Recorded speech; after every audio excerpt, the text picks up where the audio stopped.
And we're live. Welcome, everybody, to the Nevermore Nerds Podcast. It is I, your favorite bard, and I'm joined today again by Derringer, who That's me. this past week has spent his days dimension hopping and has met a lot of interesting folks, and he's just hoping that the next hop between dimensions will be the hop home. That's me. Yeah. And also, we're joined by PA Nightmares, everybody's favorite alternate realm scary storytelling dude. Everybody's favorite underworld nightmare guy. Underworld Nightmare guy, yeah. I was like, I know that there was a better way for me to say that, and I guess I should have let you take it away on that one. It's fine, I'm just your friendly underworld nightmare god that just pops up here from time to time and chills out with you people. Yeah. And today you're hopping in here with us to talk to us Power Rangers. Oh, the gloriousness that is Power Rangers. Yeah, like the very first show that I was like super hype about when I was a kid, because up until then it was just like, hey, you want to watch dinosaurs, or you want to watch Looney Tunes? And I was like, I really wish that there was a show that catered for my thirst for stylized violence. And I was like, how about Power Rangers? And I was like, now this I can get into. Oh, Looney Tunes, one of the greatest shows that ever exist because it teaches children that shooting things with a shotgun is okay. Bugs Bunny teaches children that being a smartass is a good thing. I was a smartass well before I discovered Bugs Bunny. I think my dad said I was a smartass coming out of the womb. So Yeah, it's a bit of a troll, that Bugs Bunny. I was a bit of a natural at it. Yeah. But, that being said, Space Jam 2, love it, hate it, what do you feel? I've never seen it. Neither have I. Honestly, I was like, Space Jam 1 was a thing, and now I'm just kind of meh on the whole thing. I've heard good things about it. I've heard bad things about it. But I will tell you what's amazing if you haven't watched it, it's Ghostbusters Afterlife. Is it? Nah, yes. I have not watched it. God, the nostalgia, the nostalgia they bring to it, and it was just great. And then there were just these savage one-liners to like the characters. Usually it's to the mom, and you're just like, oh, that poor mother. No. But at the same time, she's letting her kids run around using freaking, Potron backpacks and driving cars and not paying attention. So I mean, what you get. Here's an interesting one. I never actually watched the Ghostbusters movies. I know Ghostbusters from the TV show, from the 80s cartoon. Now. Yeah, I hear, I mean, heck, do yourself a favor and watch it just because of Bill Murray. Yeah, I was gonna say, it's got Bill Murray, it's got Dan Aykroyd, so it's like, it's gotta be a good movie. It's fantastic, man. And here, if you want to hear like something really blasphemous, I never watched the original Ghostbusters movie. I only knew it from the cartoon, but I did watch the Ghostbusters reboot that they tried to do with with the all-female cast and what's his name from Thor. Did not have a good time watching that movie. I felt like it was really over the top, which. The first Ghostbuster movie is over the top too, but it's kind of like this really dry humor. This one I felt like they were trying really hard to make me laugh, and I was just kind of like, eh. It's like you got Dan Aykroyd and Bill Murray. It's like their humor is just like the perfect combination, especially with like this like scary spooky ghost show, and then you got these like wise cracking smartasses just showing up. Infinite Psychosis has showed up, and I'm What's saying, up? What's up, Is? Hey, Is that what I just wish? Yeah, that's what I was. There was the one thing I wish that the new Ghostbusters movie would have done that the originals did is when whenever they would load up their guns, they're like do re mi, and they didn't do that, and I'm like, oh, you didn't hit my nostalgia button there. Come on. One thing I do have to say, and I bet you that you guys will agree with me on this one, but when it comes to banger theme songs, Ghostbusters is practically second to none. Who you gonna call? Oh. Ghostbuster.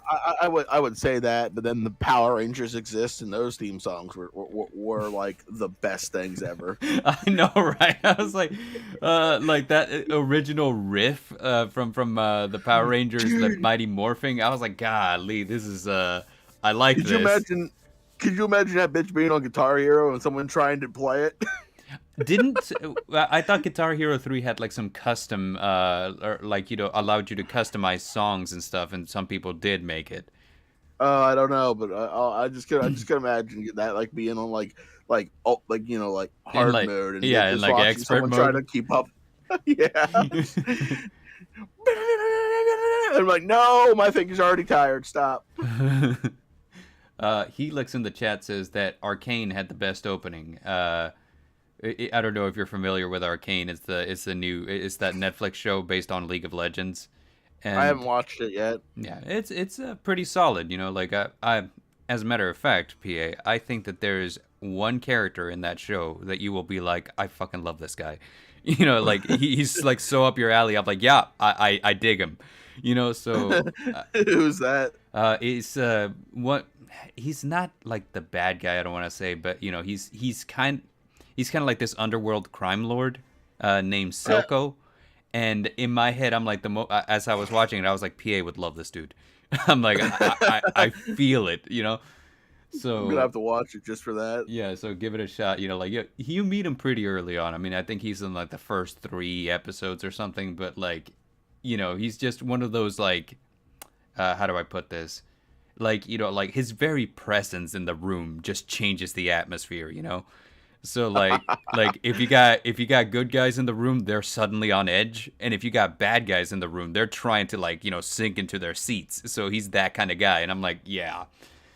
So it does have a banger of an opening, you know, done by Imagine Dragons. They do a lot of stuff for Riot Games, but yeah, that's neither. Imagine Dragons are pretty damn good. I'm not even gonna pretend like they're not. Yeah. And I want to say hi to Iz also, because he just said sub Bard. But you had some Power Ranger stuff to tell us, so we'll let you take it from here. I don't want to, you know, like be the one doing all the talking when you're our special guest. Where to begin with Power Rangers? I'm gonna go with probably my favorite fact from Power Rangers Zeo is and anybody who's not aware, Power Rangers Zeo is technically the second season, even though it's the 4th season in America. It's the second. I always qualify it as a second season because it's, you know, the first time that the Rangers actually got new suits and new powers. The Zeo crystals are so powerful that they have that it's every time they morph, the longer they have those Zeo crystals, it's killing them. Yikes.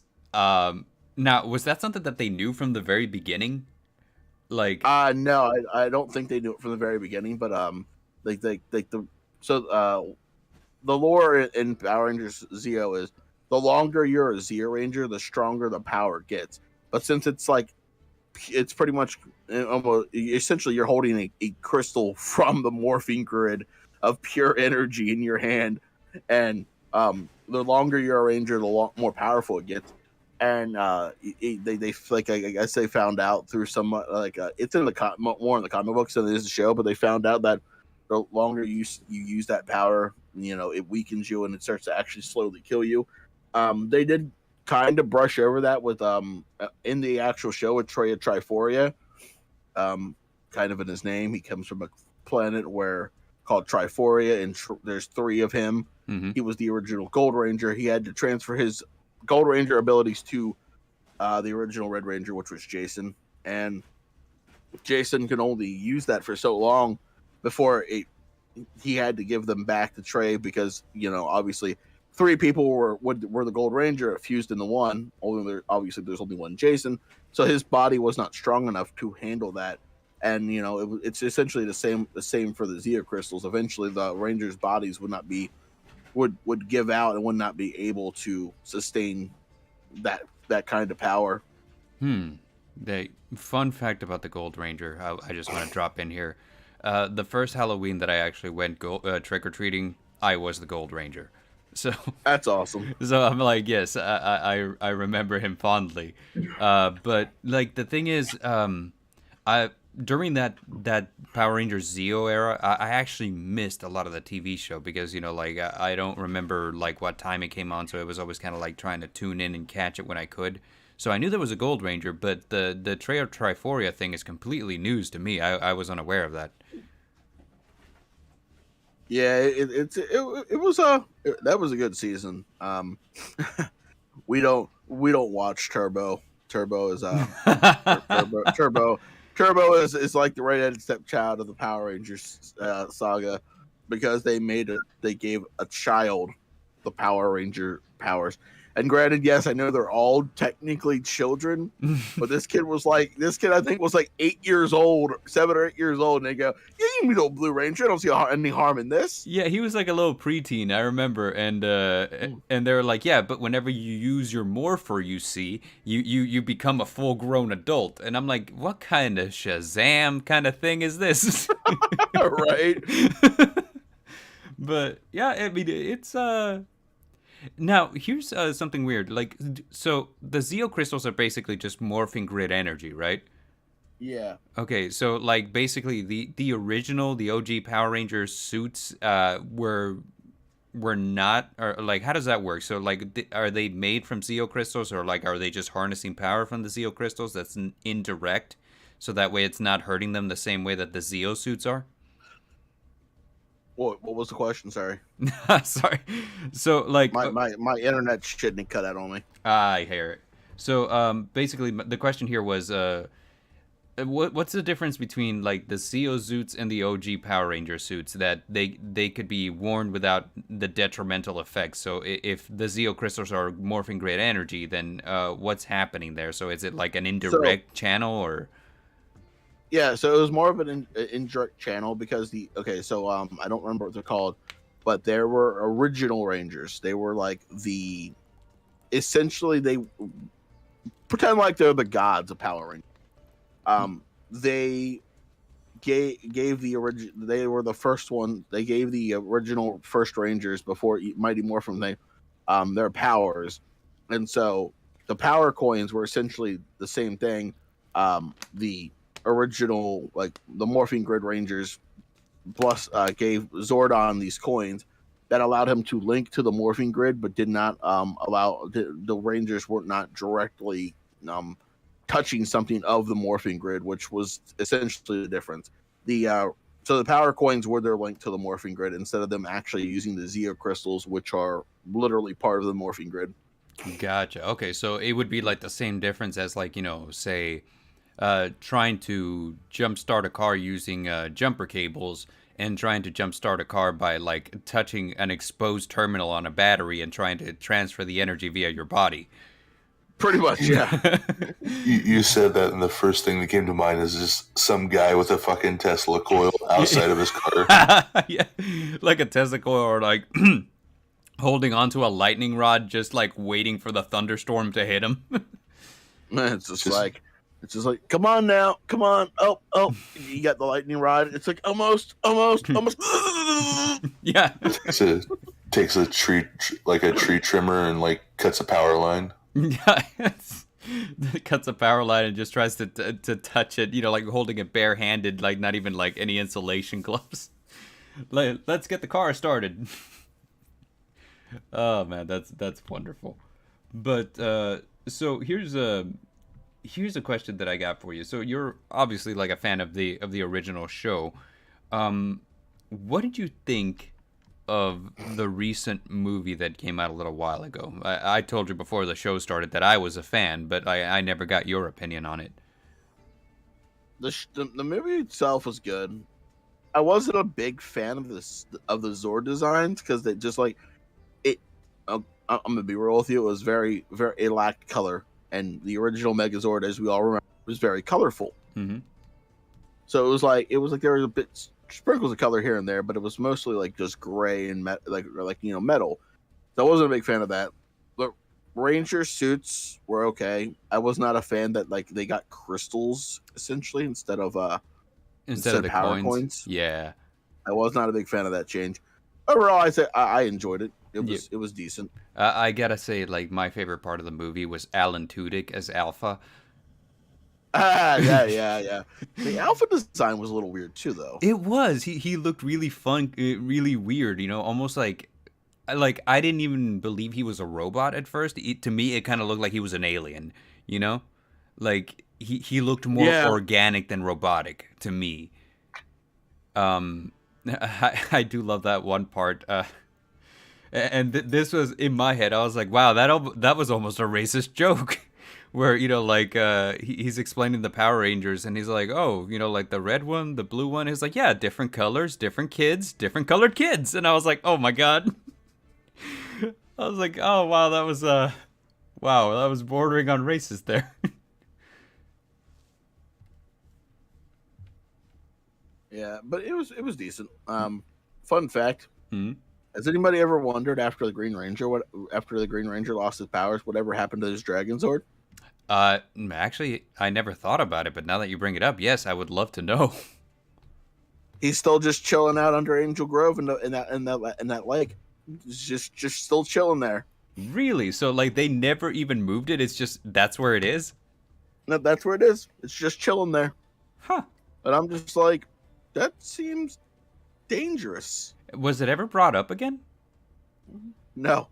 And I'm just like, how do you... you telling me you can't find a way to like move that thing, you know, or maybe even reactivate it?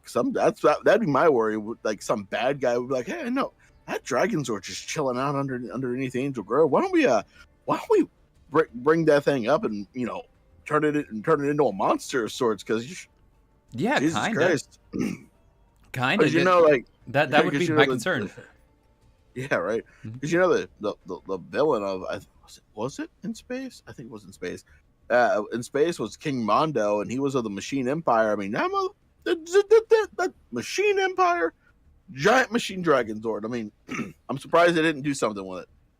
Yeah, seriously. And like, here's the thing. So just because Tommy lost his power doesn't mean that the sword is completely inert. I imagine. You know, I kind of feel like somebody could figure out a way to like use it.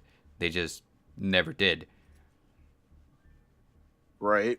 Now, I feel bad because I'm pretty sure all those Zords are more or less sentient. They have like because I know there are Power Ranger seasons where the Zords are actually sentient, where they like, you know, you have to tame them to like be able to use them. mm-hmm. And I feel like if that thing's sentient, you just let that poor thing chill out under that water for all those years. That's just cruel. Yeah. Hey, here's a weird question that I gotta ask you here. So, are you familiar with like the term of power scaling? Like, you know, for example, like the easiest example that I can give is, you know, like Dragon Ball Z Goku is significantly less powerful than like, you know, Dragon Ball Super Goku. Like the power scaling is just insane, you know? Yeah. So, power wise, like which Power Rangers would you say have like, you know, are more powerful? Like, because I imagine that there's differences in what they can do, but also there must be like some that are just bar none. These are the strongest compared to the others. Oh, well, like I said, the Zeo Rangers are literally the strongest Rangers to ever exist. Yeah. Or like, are they're just like flat out the strongest, or do they have like the most potential? Because like the longer No, they're it says it says that the Zeo Rangers are like there's actually lore saying that the Zeo Rangers are the most powerful Ranger team to ever exist. Okay, all right, yeah, perfectly. But, hands down, they're like it's like they win. Like no question. Damn it, stop asking. And I'm just like, because I always wondered that myself, and then I there's a channel that I watched called The Sixth Ranger where he just deep dives Power Rangers lore, Mm-hmm. and he was talking about the Zeo Rangers, and that's where I learned where I learned a lot of my Ranger knowledge, because it's just binge watching that dude's channel. Yeah. So that is interesting, because that's like the second season of Power Rangers, and already I was like, no, we don't misunderstand. We've peaked. They're the strongest. Well, it's like, again, it's because they're literally the only Ranger team to ever directly link to the morphing grid that way. Gotcha. Oh, okay. So Man, also it's like, but it's a double-edged sword. They're so strong, but it's killing them. So that's why it only lasted one season. I gotcha. I honestly thought that they had 2 seasons with that one, the same way that they did with Mighty Morphin, but Maybe they did, but I can't remember. But Zero Rangers, yeah. And like I said, the thing was Turbo was because of the kid was bad, but man, even now and again, I'll just my brain will just go shift into Turbo, and I'm like, oh, that song is catchy as hell. Yeah, you can't deny the Power Rangers has some banger intros, man. Like sometimes I get what's it called, Lost in Space stuck in my head, you know? Dude, Yeah. I get Power Rangers in space. Yes. 5, 4, 3, 2, 1. Rangers in space. Yeah, that has been stuck in my head for like a month now because of that RP that I was telling you about, where like we involved Power Rangers, and Jesus, man, I've listened to that song far too many times. Yeah. What's it called? So which of the Ranger teams would you say is your favorite? Like, you know, everyone kind of has a tendency to go with the originals because those are the ones that we know. Me personally, I think that the samurai look really, really cool. But I can't watch the samurai ones. Oh, why is that? did you watch this season? No, I didn't. I just think their Okay. costumes look cool. I'll tell you why I can't watch it. It's because they have a Swordfish Megazord, and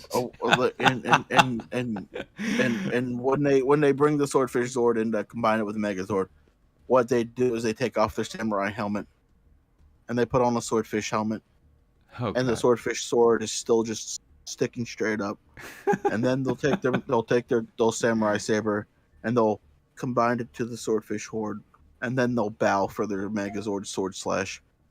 And it hurts my brain every time I have to think about it. Oh my god! I mean, it made. I remember it because I was at my cousin's house and their kids were watching Power Rangers. I'm like, nostalgia flashback. Let's watch this with the kids some, and that happened, and I'm just like, I think I just died a little inside.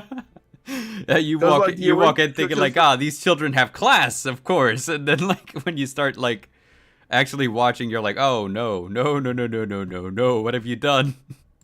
I honestly, I think that the originals are my favorite, just because I just I love the Dino Zords, but if I had to choose another one, I would probably have to go with Power Rangers in Space, just because I just love that season. Yeah, and if I'm not mistaken, that season was extremely, really, like, it was one of those like really hard hitting story plots, I think. And I love the actor that was he the Blue Ranger in Power Rangers in Space, but he was the Red Ranger in Turbo. Trying to remember. I'm gonna look it up quick. In Space. Yeah, he was. It was TJ. He was originally the Red Ranger in Turbo and the Blue Ranger in Space, and he went from being the leader to being, playing second fiddle again. Mm. But he did the way they wrote his character. He did it with such class and grace that he was like the Andros's like right hand man. He didn't harbor any resentment for not being the leader anymore. Yeah. Instead he like advised him and helped him when he needed it. And I'm just like, man, that's a sign of a true leader right there. No, for sure. Yeah, like, it's all about the team. It doesn't matter what happens to you, right?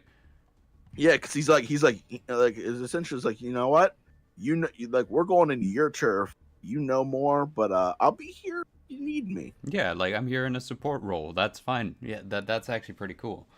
I've always, I like, minus the Green Ranger and the White Ranger, I've always been a bigger fan of the Blue Rangers because blue is like my favorite color. So Yeah. So here's a question for you.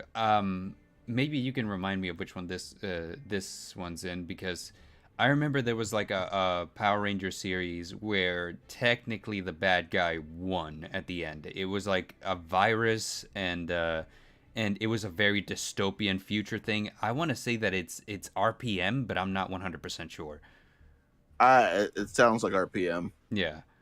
I remember like that was one of those things that I happened to catch on like top 10s list, because like I listen to those while I'm at work all the time, and they were like, yeah, like the hardest hitting story plots in Power Rangers, or like the darkest story plots in Power Rangers, and they're things that they don't mention, and they were like, well, technically in this series, the bad guy won because at the end, the virus got control over the entire system. And so now they were like basically living in constant fear of like this surveillance state. And I'm like, good God, man, that's crazy.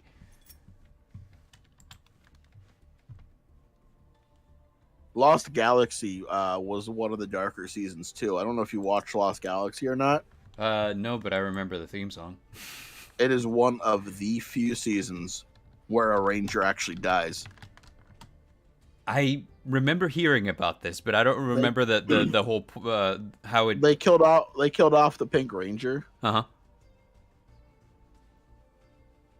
Like, how did they kill her off? Like, she sacrificed herself to save Terra Ventra. Mm-hmm. The power of I don't remember who killed her off, but I do remember she sacrificed herself to essentially for the team. Like, it was for the greater good. I do remember that like being a thing, but gosh, that was in the same top 10s list. So they were like, yeah, in this season, a virus takes over the world. In this season, a ranger dies, and I was like, holy cow, like really? But speaking of darkest story plots in Power Rangers, we can't discuss darkest story plots without discussing, Lord Drakkon.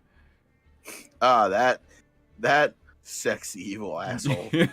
Yeah, seriously. Let's admit his armor design is top notch. Oh yeah, by all means. I mean, like whenever I first saw it, he looks like the White Ranger from the OG Power Rangers, but just evil. And to me, I was like, oh man, that is killer design. I love that. He's a combination of the White and Green Ranger. Yeah. And he killed his entire. He's from an alternate dimension, and he killed the entire Ranger team. Just straight murked their asses. And I don't know if how tech savvy you are with this, if you could put up a picture or not, but yeah, there's a picture that my one friend who's doing the RPs, like he put in there, and it's literally Lord Dragon sitting on a freaking throne with like the Ranger helmet at his feet. No, I think I can do this. Give me a second, because it's just one of the it sets the tone for just exactly what Lord Draken is. Mm-hmm. Yeah, it's just like this guy just not only killed the Rangers, but he just took their helmets as a trophy. Yeah. Part of me just imagines their heads still being inside there. Oh no! Like, okay, that makes it so much worse.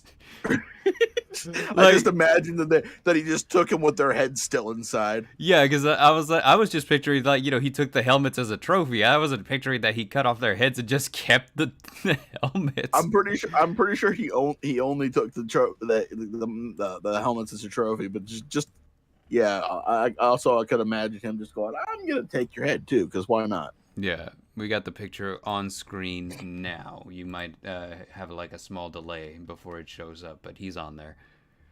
Yeah, Lord Draken is one of my favorite characters. I don't know. Does Lord Draken have a Zord?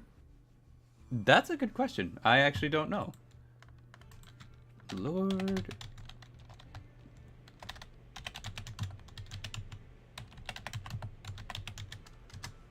Does he have a Megazord? It looks like he does. Yeah, there's images here of like some really gnarly, evil-looking Zord from the comics. So I'm gonna get an image of that and pop it onto the screen too. So give me just a second. So that's Lord Drakkon. Let's find Yeah, I actually never even thought about looking that up. I'm just like, it never even crossed my mind to just literally now. I'm like, does There it is. Draken have a Zord? He's on screen right now. Or Draken's, yeah. Yeah. Combo of the Green Ranger, the White Ranger, it looked pretty sick. It is Tommy Oliver though, right? Yeah, it's like an evil version. It's like an evil version of Tommy Oliver because in the Power Rangers there is a multiverse. Right. How does he end up in that position that he turned evil? Is that ever explored, or what happens? I don't actually remember if that's ever been explored. Yeah. I recall, like, whenever I first saw, like, the image of him, I thought it was just a fan art. I thought somebody had just, like, hey, this would be cool. And then when I found out that it was a real thing and that there was a comic series and all that, I was like, oh, this is actually kind of kick-ass. I hear yeah. It's amazing. I hear that the Pink Ranger, the Pink Ranger from his dimension is actually kind of like one of his thralls, like one of the one of his four horsemen, so to speak, and she's basically like an assassin, like that he just sends out to hunt down different ranger teams. Yeah, she is. Yeah, her design's actually pretty cool too. Like, I remember seeing it, like she's got like this real roguish D&D, like her Power Rangers outfit seems kind of weathered and torn, and I was like, man, like, Power Rangers the comic is like so metal. Oh yeah, dude. They definitely tailor made that for adults. Yeah, I dig it, because I mean, like, that's one of the beautiful things about what's it called? Like, whenever you grow up with a series, is if the series grows up with you. Or as far as I'm concerned, at least, like, I love seeing, like, more adultish versions of the things that I enjoyed as a kid. Like, for example, as a kid, I really, really was into, like, the Superman comics, right? And, like, Yeah. Superman on TV. But Superman on TV is like this perfect guy. Like, I never fail. I am Superman. And good always triumphs. But the thing is, as I got older, I started exploring some of the comic series. I was like, oh, dude, like, no, Superman fails frequently, and like, it's never pretty when he does, and like, stuff like that. So I mean, like, the fact that they're doing this with Power Rangers, to me, is actually kind of cool also, because I'm like, when you think back on the original shows, they're a little campy. It's a little bit like the original Star Trek, but like, adulting it up as you go, just, to me, is just genius. I love it. And speaking of, Netflix is doing a TV show with about Power Rangers that follows that particular train of thought. Oh yeah. Yeah, like, have you heard, you've heard of it, I'm sure. Like, where they're basically, what they're doing is making a more adult, contemporary, like, Power Ranger story, a little more mature in themes. Yeah. So it's exciting. Do you know anything about it at all? I haven't heard anything about it. But that's probably because there's not much to hear yet. Yeah, probably. I hear that they started shooting this year or something. Yeah, there's supposed to be a lot of Power Ranger stuff coming out in 2023, so I'm excited to hear more about that. No, same. Like, I love it, me personally. Like, here's a question for you: have you gone back to rewatch the original Power Rangers movie with Ivan Ooze? Oh god, I haven't watched that in years, but it's so cheesy. I freaking love it though. I love it too. That movie was hilarious, dude. Like, as a kid, like, whenever I was watching it, I recall that the CGI to me was just like next level. I was like, yes, this is awesome. Like, the Zords look so crazy and so wild.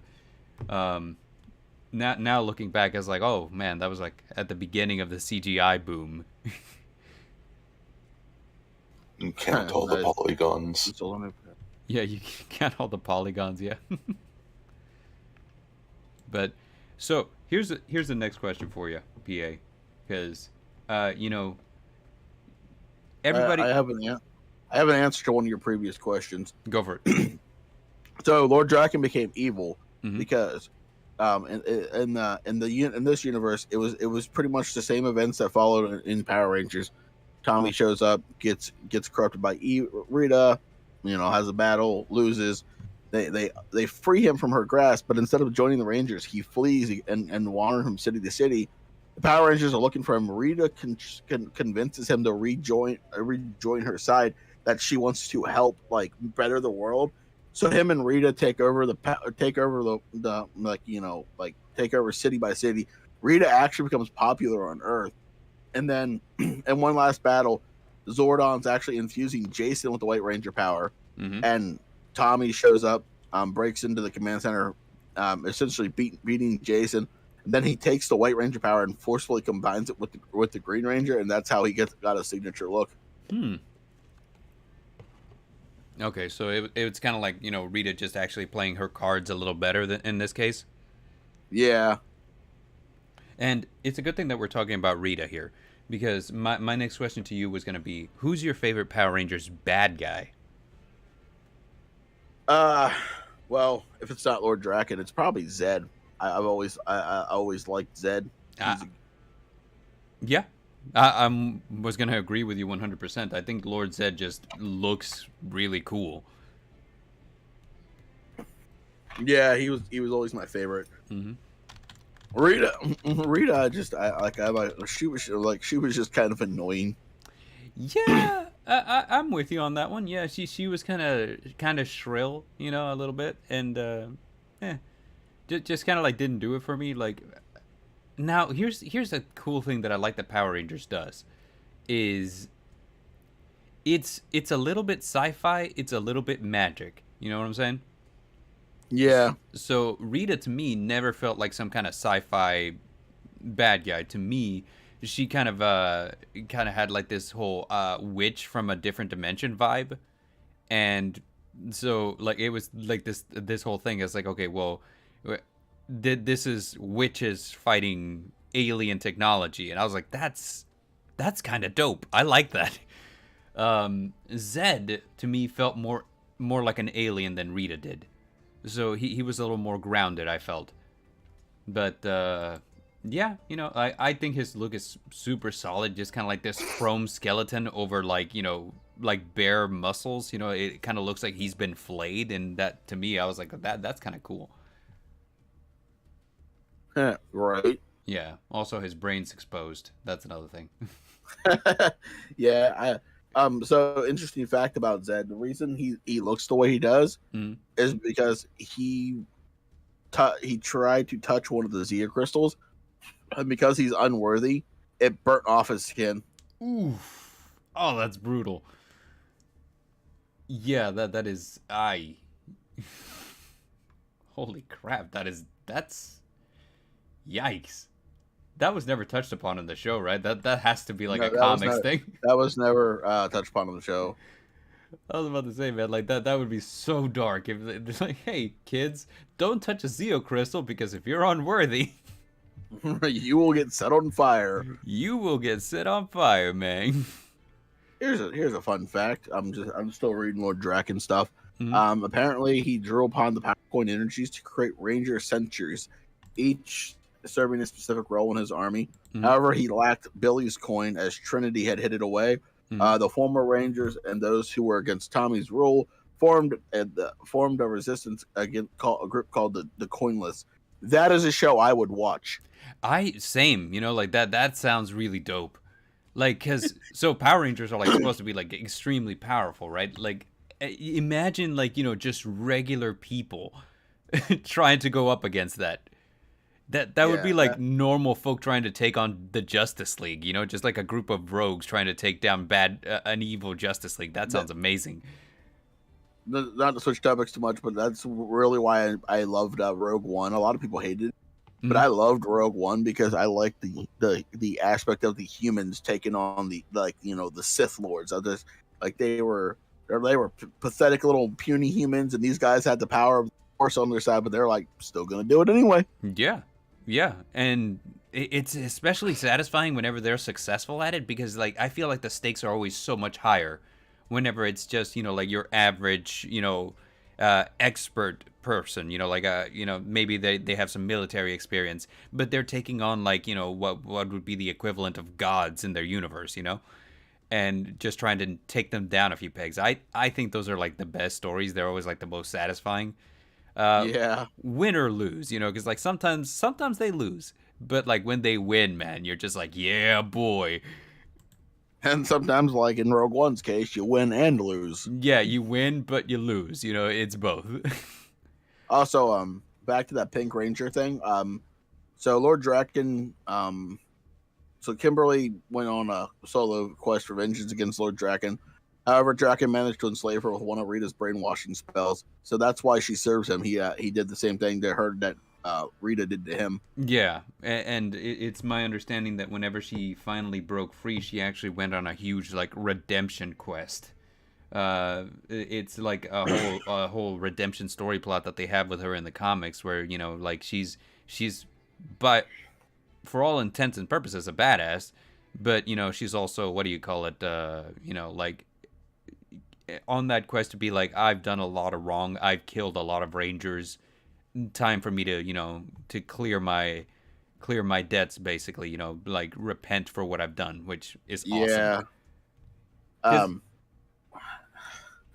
One of the things that breaks my heart still to this day is I was looking up lore on Saba. We all know and love the good old talking White Ranger sword. The talking White Ranger sword that has eye lasers.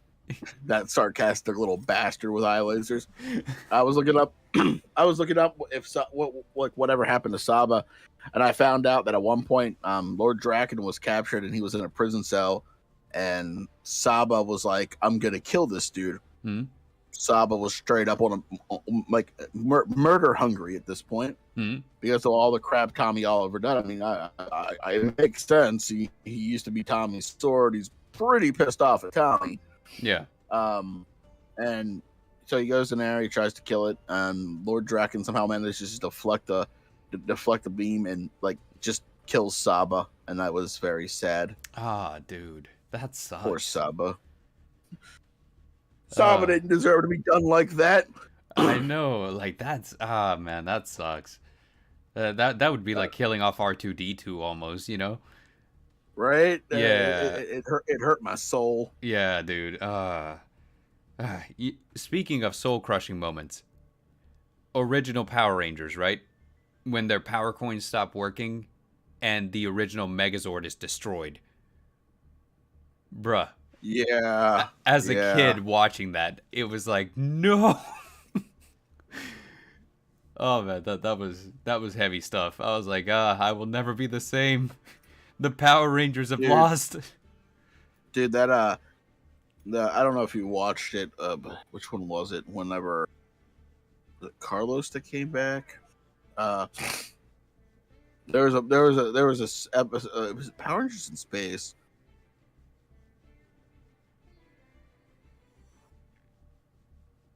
But one of the Black Rangers, like he was the original Power Ranger.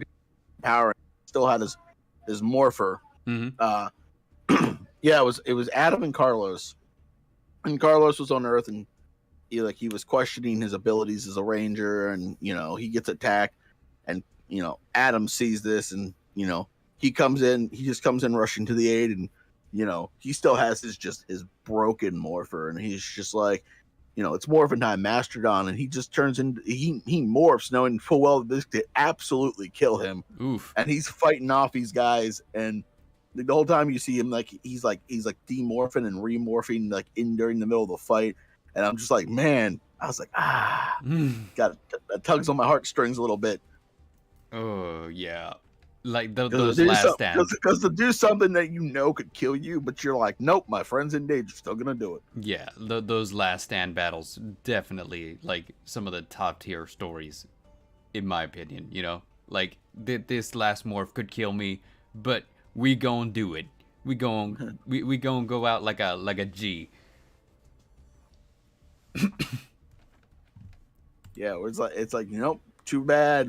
It's time to do this shit. It's morphin' time for the last time, baby. Yeah, so it was Power Rangers in Space. I was right. Yeah. just like you watch that and you're just like, ooh. So That's like again, that's Tommy Oliver in a nutshell, man. That dude is the longest serving ranger, and he'll do anything to keep people safe. yeah, true. Like he came back in Dino Thunder, didn't he? Yep, he was the Black Ranger. Oh, he That was boy a has ranger. been- I thought he was playing like a Yeah. Zordon role. No, he was playing like a mentor role, but he also got powers. So he's been the Green Ranger, the White Ranger, the Black Ranger, and the Red Ranger. And I was just like, man, you just need to give him the Blue Ranger just because. Bring Bring him back one more time. just as the Blue Ranger. But one last thing too, like what's it called? Have a body swap episode where he's just the Pink Ranger, because that way he's collected Right. all the colors. And then he manages to become the Yellow Ranger just cause. Yeah. Now he's got the whole color spectrum under his belt. So you said that the Blue Ranger is your favorite because blue is your favorite color. Is that right? Yeah, usually the Blue Ranger tends to be my favorite because of blue being my color. But there's been times where I'm just like, I can't justifiably like this Blue Ranger. And so Like Turbo. like Turbo just being the meme of the Power Rangers, like yeah. But so what I was gonna ask is, out of your opinion, is best Blue Ranger. Best Blue Ranger, like I gotta go with TJ in space because like I said, like he was like he was like the epitome. Like he's like one of those Rangers where you put him kind of on the same scale as Tommy Oliver, because he was a Ranger multiple times for multiple seasons, but yet one season he's the leader, calling the shots, and then the very next moment, he's got to go into space, and he becomes the blue and space Ranger. So now he's playing second fiddle again, but again he's still maintaining that decorum, like the leader role. Like he's maintaining that respect as a leader when he needs to. So you like to me, you don't get better than that guy, because like he knows when to follow orders, and he also knows, hey, look, you need to check yourself, because this is bad. You're not doing what's best for the team right now. Hey, I dig it. That is a good one. That is a good answer. I enjoy it. Okay, and let's see. I'm going down the questions that I have. If I'm not mistaken, he was also the first. Yeah, he was the first Black Red Ranger. Black Red. Yeah, he was the first black black person to be the Red Ranger. Oh, I thought they were combining colors now. I was like, oh. No. He was like the first black guy to be a Red Ranger, which is pretty cool. Okay. Just like I was super confused. Not that it matters. I was just thinking, I'm like, well, Power Rangers has always been really Ranger. inclusive from what I've seen, because like what's it called? Whenever I was like looking up information to ask you about, I was watching clips of Power Rangers on YouTube, and I've noticed that in the Power Rangers Samurai, they had like this one dude who's very clearly Hispanic, and like he seems to have a catchphrase, because every time they're like, oh yeah, you gotta do this, and he'd be like, excelente, and I'm like, oh my god. And that happens so many times in that compilation video. I'm like, that's clearly his catchphrase. right. Yeah. But I actually watched. I've actually watched it twice now. One of the newer season of the Power Rangers Beast Morphers. I actually really like that. It was a fun series where they combined like animal DNA with like the Rangers, so they're, So they got like some kind of animal skill whenever they're unmorphed or something. Yeah, like even when they're unmorphed, they still have these like one has cheetah DNA, the other one has a gorilla DNA, and the one has jackrabbit DNA. Why they chose a jackrabbit of all things? But I don't know. Their meat is tasty when grilled. I don't know. But it was a neat. My only gripe with that one was like, so like the main bad guy, he was essentially a virus, like that like became sentient, and he infected the like while they were infusing them with the ranger powers and the DNA and the beast DNA. He like infected two of them and made like these evil like clones that were like viruses, and every time the Rangers would go up against them, they would beat them like they were nothing. And I'm like, these are like supposed to be like two of the biggest threats in this show, and you're just gonna be like, yeah, we're gonna beat you like you're nothing. I'm just like, I kind of did really dislike that. I'm just like, come on now, if you're gonna make these guys threats, make them threats, right? And they even powered them up twice, and I'm like, and they're still beating them like they're nothing. I'm like. Come the fuck on, yeah. Maybe your first fight you get your ass whipped, but it's like the other like the next time you meet, you somehow magically have gotten the formula to beat them. I'm like, that's not how this works. Yeah, that's pretty crazy, man. Like, also am I the only one that sees the original like Power Rangers and just wants a redone suit where there's like the beast, like they're like the dinosaur emblems in the middle of that diamond on their chest.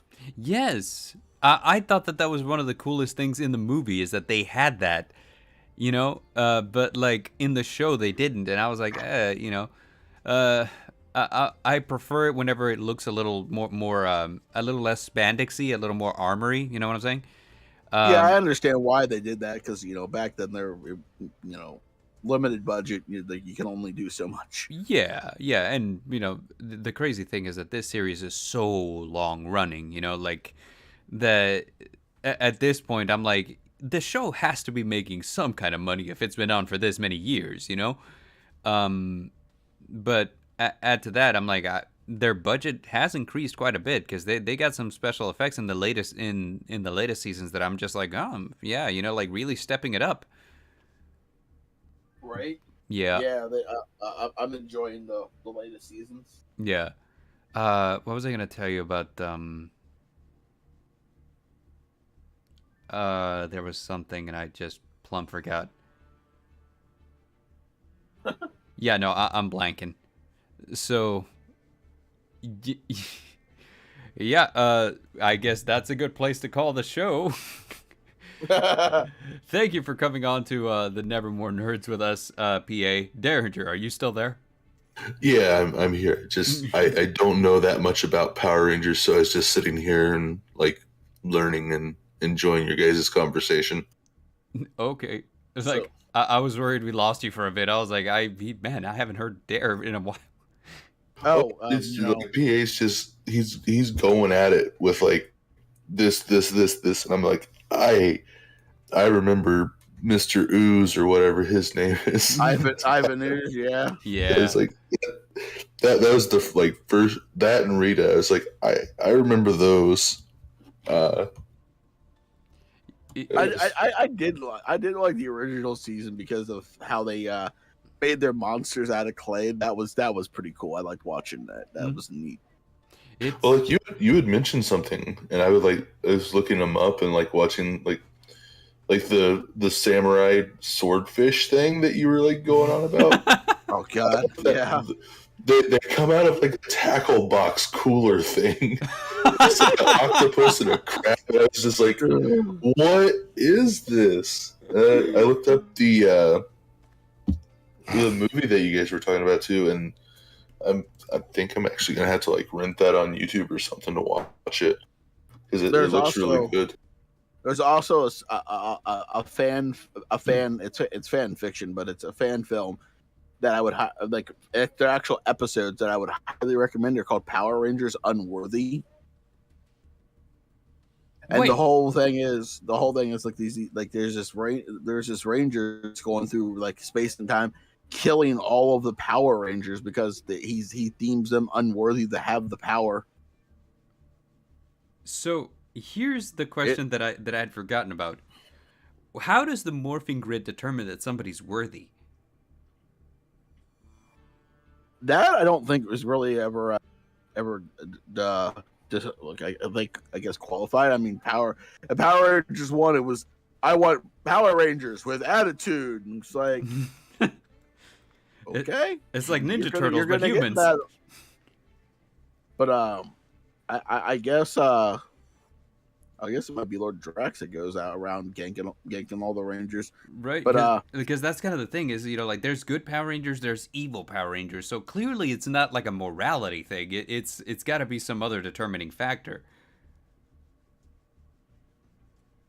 Random chance. and I always wondered why they decided to make teenagers Rangers instead of full-fledged adults. But then I was reading some stuff and people were like, would you really trust an adult with that kind of power? And I'm like, that's a good point. Actually, that's the most valid argument I think you can make. Yeah, I love to picture that I'd be something like a Charles Xavier if I had power, just like really chill about it, and that I would never use it for evil. But in reality, I'd probably be like a Doctor Doom. Oh, I would say that I'd be a Doctor Doom with it, but I would be that person that would be like, I would use it for personal gain, but then also I would also be that type of person that would just be like patrolling the streets, just looking for bad guys to beat the shit out of. I'd just be going through the McDonald's drive-thru in my Zord. Like I could picture like being like what is it, like 10 stories up, and like the person in the window is like just kind of like looking up like, well, here you go. How do you want to? I don't know how to do this, and then Derringer just, it has like this little like freaking dumb waiter where he just presses a button and just his credit card just comes down, and she takes it, slides it, and she puts the food on there. He presses the button, it comes back up.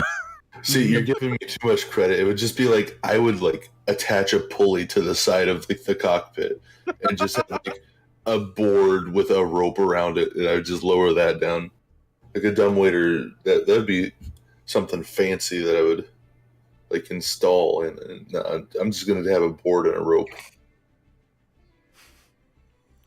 Oh, that'd be crazy. Like Right. just using your Zord as your daily driver. Gotta get those McNuggets, Joe. Man, Yeah. you can't just. I'd tell you this though, never in life would you encounter traffic again if a Zord was your daily. Right. Like even the Turbo Zords, which were just cars. Which again, the Turbo Zords look pretty cool. I'm not even knocking the Zords. Like it was just that the man child. The man. Because Yeah, I looked it up too, and that was like disturbing to me. Yeah. right. Because he's a kid. They put the costume on him, and then he just grows. He just It's grows. Like, no, It's it's weird. First time whenever I was watching that season for the first time, I'm like, when he morphs, is he gonna be like a midget ranger? You say And that. then he didn't, and then he grew, and I'm just like, my hopes have been dashed. Okay, so like whenever I first moved to the States, like we got like shows like 6-7 years after everyone else had them. So I was watching OG Power Rangers when I moved to the States for the first time, and whenever they were like, "Oh, Turbo," I'm like, "God, man, they got a new kind of Power Rangers." And whenever I saw the kid morph and just grow, I don't know, man, that was like the biggest knee-jerk reaction to be like, nope, don't like that. I think I've watched the first maybe 2 or 3 seasons when I was a kid, and then I've never been a huge fan of like superhero type stuff like that, so I just never watched the rest of the Power Rangers. But like after listening to you two, and like looking up these clips and stuff, and I kind of think that's going to be the next thing I have to watch is just go back to like season 4 or whatever. I think that's Also, the thing, but I'm just gonna have to like watch everything again. I dropped a link to the Power Rangers Unworthy Yeah, channel I for you went and guys. looked them up. That is brutal. Like the intro to it is just freaking like you just see someone get their neck snapped, and you're like, "Well, this is gonna be fun." Yeah. And if I'm not mistaken, there was a few like Power Rangers, what's it called, like fan projects that Jason David Frank was a part of too, wasn't there? Yeah, there was one that I was told to watch, and I'm looking for it, but I haven't been able to find it yet. You know what's funny? Like here's a fun story that you'll get a kick out of, PA. When I was going to college here in Texas, I lived in the city that Jason David Frank lived in. Like, oh damn, yeah, so like he was a common sight in town. Like, you know, like you would be at the Taco Cabana and he'd show up and like pick up food. I was like, what? That's Jason. That's Tommy. Too bad you didn't get his autograph so you could mail it to me. Because you know. He still would take that. He still has like his karate studio here in that same exact city. So nice. You can drop by and like say and see him.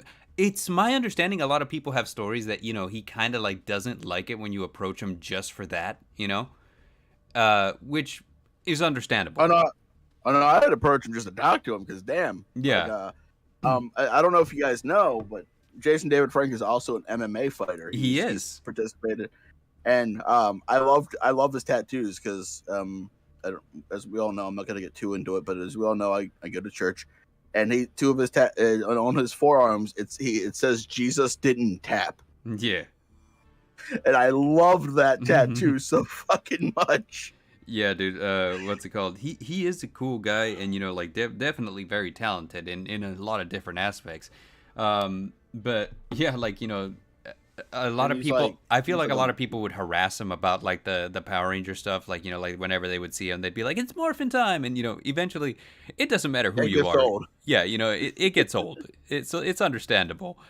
So I always thought to myself, you know, because I was a fan of the OG Power Rangers, I always thought to myself, if I see him in town, I'll ask for an autograph. But then you start hearing the stories like, maybe. Well, the way you do it is you just go up and you talk to him. You're like, "Hey, man, how's it going?" You just talk to him like he's a person, but like, "Hey, just on a side note, mind if I get your autograph quick?" Yeah, really. Just, hey, huge fan. You know, love your work in both like the mixed martial arts and in the acting, and yeah, just wanted to let you know, and then afterwards ask for an autograph. Yeah, just treat him like he's a freaking human, especially. Okay, this small rant. If you see a celebrity out with either their family or alone and they're eating food, don't approach them. Mm-hmm. Be a freaking human and let the man enjoy man or woman enjoy their meal in peace. Yeah, for sure. I was at a Denny's after a WWE event, and there were like there was like Kane, the Undertaker, Big Show, and like two other people were like all at a, you know, just eating, and like there were fans just bombarding them, and they handled it with the massive class. They weren't mean, they weren't disrespectful. They signed the autographs and they let them, and then eventually they got to eat their food. But it pissed me off. I'm like, these are people that need to eat. They literally were just performing for hours for you, and you're gonna just be like, bombard them? Leave them alone and let them eat. Yeah, really. I mean, I don't know, man. So, people don't know how to act around famous people. Is what it is. You know, like, and I imagine that's got to be really hard for celebrities too, because you know, like, you kind of lose a lot whenever you get into like into show business, where it's like I can't be out and about as a normal person anymore.